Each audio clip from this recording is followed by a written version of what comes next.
timing belt and water pump issue. And this is the diagram on the timing probe kit. Rover 45, 75 and 825 MG ZS MG and Land Rover Freelander 2.5. That's the timing toolkit. I use the others. I'll show you.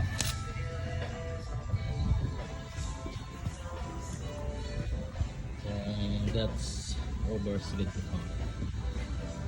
That's the back of the motor. This is the twin cam. This is the camshaft that I lock at. Also the other band. And then the front one is this one.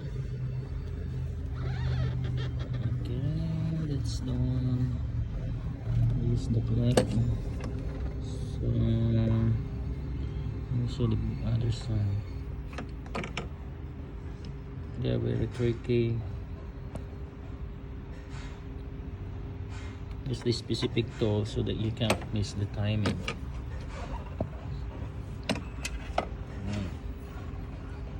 So I changed the water pump and tensioner. I did not put yet the hydraulic tensioner because that's the last thing that I need to put in. But it's secured because I like the camshaft and the crankshaft. Very good. Thank you.